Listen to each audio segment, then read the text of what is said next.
Gagawa naman tayo ngayon ng pang-partner sa ating kape. Tamang-tama to sa malamig na hapon. Napakasarap nito.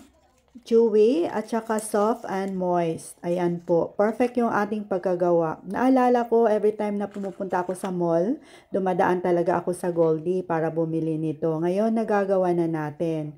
So nang una ay i-dip muna natin itong butter. Ayan. Mga 1/3 cup po unsalted. And then, idagdag na natin itong 1/2 cup of sugar. Pwede din naman dagdagan nyo, gawing 3/4 cup. Ayoko na kasi yung sobrang matamis dahil maglalagay naman tayo mamaya ng condensed milk. At pagkatapos ay idagdag natin ng paunti-unti itong eggs. So, bali 2 eggs po yung gagamitin natin.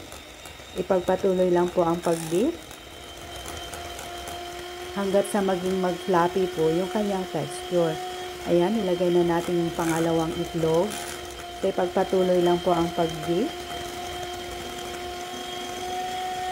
Lalagyan din natin ng vanilla essence. Ayan, 1 teaspoon po yung nilagay natin. At idagdag na itong 1 latang sweetened condensed milk. So, ipagpatuloy lang po ang pag-beat hanggat sa maging mag-well blended na po.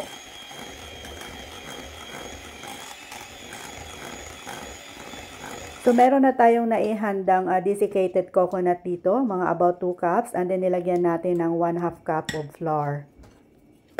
So, idagdag na natin dito sa egg mixture. Sa paghalo ay pwede naman din kayong gumamit nitong spatula or pwede din yung mixer yung gagamitin natin. Instead nga pala na desiccated yung ilalagay dito, ay pinili kong shredded yung ilalagay. Paghalo-haluin lang natin to. Napakadali lang itong gawin at napakasarap. Hindi naman tumaselan ang paggawa nitong macaroons. Then, scoop into prepared muffin pans.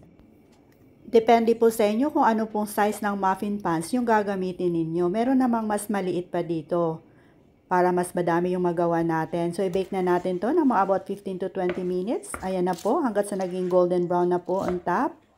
So, itry nyo na din itong gawin, mga mamshay. Pwede din itong pang negosyo. So, tara, magkape na nga muna tayo. Maraming salamat!